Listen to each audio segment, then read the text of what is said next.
Hello and welcome back to my channel, or welcome to my channel. And in today's video, I'm going to be recommending some books to you guys that I will always recommend. So just some amazing books.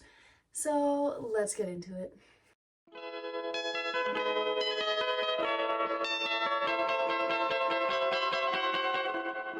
So today we're getting real nice and cozy. I got some comfy pants on, I got a comfy sweater on, and we're just gonna have a real good time with this. So I'm saying that most of these books are going to be fantasy because that is my favorite genre. It's not the only genre I read, just the main genre. So that's just what I'm saying, heads up. But there are going to be a couple recommendations from other genres. And then also, I just would like to say I'm so sorry for not posting for a month because I've been so busy with work, vacations, and I just honestly haven't found time to sit down and record like I finally am now. But anyways, let's finally get into the first book. Okay, so I'm not actually going to be just starting off with one book. I'm going to be starting off with one specific genre. So the first genre I'm going to be starting off with is fantasy. So I have 3 series and 1 standalone that I will be introducing to you guys that I will recommend because that's this whole video, and these are just books I will always recommend. So to start off, we're going to be doing a series, this here, The Cruel Prince. It is so good, and I'm going to be reading the backs of these too because you might not know them, but I'm guessing you know this because a lot of these are really popular, and I'm just gonna say it, I don't care if they're popular. If they're good, I like them. So Jude was 7 years old when her parents were murdered, and she and her 2 sisters were stolen away to live in the treacherous high court of Fairy. 10 years later, Jude wants nothing more than to belong there. But many of the Fae despise humans, especially Prince Cardan, the youngest and wickedest son of the High King. To win a place at court, Jude must defy him and face consequences. So this is the first book in a trilogy, and it's about Jude, the main character, obviously, and she's a human who lives in a world of Fae. She has to find her place there, and she has to work for it, while there is Cardan, the prince. Not a great person. So honestly, I just say read it. Just go for it. This is the second book, The Wicked King. Third book, The Queen of Nothing. And then I also have this one here, How the King of Elfhame Learned to Hate Stories. This one is Cardan's POV and him growing up in the world of fairy. So that is the first series I recommend. So now for the second series I recommend, I'm going to be recommending Powerless. Voila. Anyways, Powerless is one of those books that is just, it seems like a very fast read to me, at least. And there's so much detail in it. Or like, I wouldn't say detail as much, I would say there's so much that goes on in such a short amount of time. It just keeps you on your toes and keeps you wanting to read the book series. So this is one I will always recommend. This one is also a trilogy with novellas. It's a completed trilogy, but there is one more novella coming out. I think it's end of this year. So end of 2025. And so this is about, I guess I'll read the description like I said I would. So the elites have possessed powers for decades, gifted to them by the plague, while those born ordinary are just that, banished from the kingdom of Ilia and shunned from society. No one knows this better than Peyton Gray, an ordinary posing as a psychic to blend in with the elites.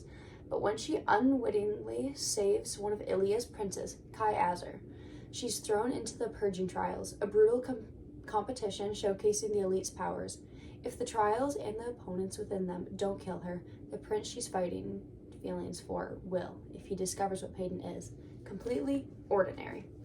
So, like it says here, it's about Peyton Gray. She's ordinary, no powers after, well, she's in a world with no powers, and it seems a bad thing. And she finds feelings for Prince Kai, like it says in the description. So there's that. That's the first book.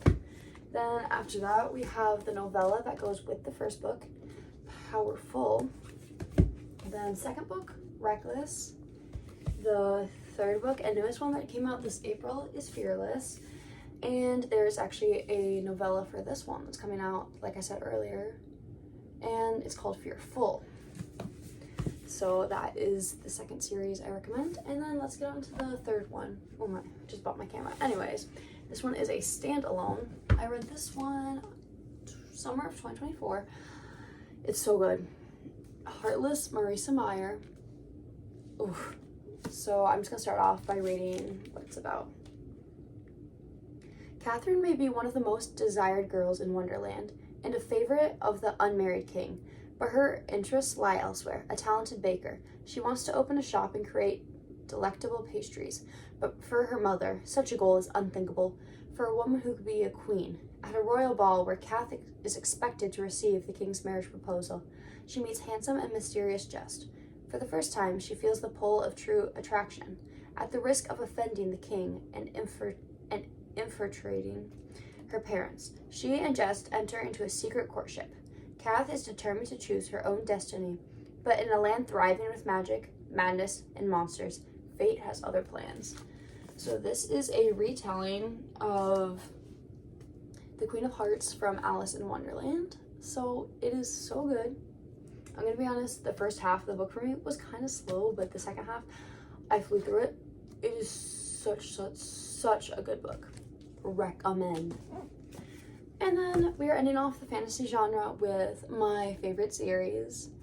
I will say this, it's probably very biased, but that's what this video is. It's books that I will always recommend. So it's my favorite series, which I sadly only have the first two books for, but Throne of Glass. I love this book series so much. There's so much detail. It's like such world building plots. Like, I like a book that's full of world building and the only plot is not romance. Kind of like The Cruel Prince. There's so much world building in this. And there are lots of books so you can stay in this world for a while, which is so amazing. But now I'm going to read the description on the back. In a world without magic, an assassin is summoned to the castle. She comes not to kill the vicious king who rules from his throne glass, but to win her freedom. If she defeats 23 killers, thieves, and warriors in a competition, she will be released from prison to serve as the king's champion. Her name is Celaena Sardothien. The crown prince will provoke her, the captain of the guard will protect her, and a princess from faraway land will befriend her. But something evil dwells in the castle, and it's there to kill. When her competitors start dying one by one, Celaena's fight for freedom becomes a fight for survival, and desperate quest to root out the evil before it destroys her world. So it sounds like there's romance because there is romance in it, but that's not the main plot, which makes it so much better. So I also have the second book here, Crown of Midnight, and then there's Heir of Fire. What is it? Queen of Shadows. That's it. And then there's also Tower of Dawn, Empire of Storms, and there is by far the best one in the series, the very last one, Kingdom of Ash. And then there's also the prequel, which is so amazing. Highly recommend it because you can't read it without it. And that is The Assassin's Blade. So I recommend all of those. So now we're gonna go on to the next genre. So I know that I said the next one would be a genre, but like, I wouldn't really say it's just a genre. It's more of a type of book. So this is more like real world. So like actually taking place in the actual world, not fantasy, not dystopian. Like it's actually like kind of like how romance or thriller or mystery can be like in the real world, that kind of book. So anyways, I have two of those series, and we're gonna start off with the first one, which is the Inheritance Games. The Inheritance Games series. Whew, it is actually so good. I've read the first book twice. I've read the initial like trilogy once, and then I have the other books, guys, but I just need to say I haven't read them yet. So, but I will still always recommend the series because it's very good. I would count this book as more of like a thriller. There is obviously romance subplot because why wouldn't there be? So now let's read the back. Avery Grahams has a plan for a better future: survive high school, win a scholarship, and get out. But her luck changes in an instant when billionaire Tobias Hawthorne dies and leaves her virtually his entire fortune. The only catch? Avery must move into his sprawling mansion, full of secret passages, riddles, and codes. Unfortunately for Avery, Hawthorne House is also occupied by the family that was just disinherited. This includes the 4 Hawthorne grandsons, dangerous, magnetic boys who grew up with every expectation that one day they would inherit billions. Her heir apparent Grayson is convinced that Avery is a con woman, and he's determined to take her down, but his brother Jameson views her as their grandfather's last hurrah. A twisted riddle, a puzzle to be solved, caught in a world of wealth and privilege. With danger around every turn, Avery will have to play the game herself just to survive. So it's like, just like the back says, Avery inherits billions from this guy she doesn't even know exists. And then she has to go live in the mansion while the 4 grandsons are there and the rest of the family are there. And they basically want her out because they ruined all their future plans of all the billions of dollars they'd get. And maybe there's romance, like I said in the subplot, but I guess we'll see who she ends up with. And then, so I'm just going to show you the rest of the books. So, Games Untold, this one is basically, if I remember correctly, give me a second. Okay, yeah, so this one, I actually haven't read it, so let me know if I'm wrong, but this one I'm pretty sure is like a prequel book. It's basically stories of people from before the original story happened. We have the second book, third book, and then we have the one after the third book in the trilogy. This one is, I guess I actually don't know if I'd consider it a trilogy actually, because it kind of ends on a cliffhanger if I remember correctly. So maybe I shouldn't have been saying trilogy this whole time. I don't know. Anyways, this one is based off some of the grandsons' story. And then this one is a bunch of short stories from what I've heard, because I have not read this one either. I have not read the hardcover ones I have. I just have them for when I eventually read them, because they're all the Barnes & Noble edition. So now I'm going to be showing you the next series I highly recommend. And I am confident enough to say this about the series, that I will always recommend it, even though I'm in the middle of reading it. So here we have the Boys of Tommen series. This is the first book, Binding 13, and I'll just get into the back. Johnny Kavanga has everything going for him. On the rugby pitch, he's a force to be reckoned with, even plagued with a hidden injury. Everyone knows he's heading straight for the top, but that means there's no room for mistakes or distractions. Not even the shy new girl at Tommen College, the one with sad eyes and concealed bruises. He needs to stay focused, keep his cool, and not let anything in the way of the bigger picture. Except before he knows it, this lonely girl has become his only picture.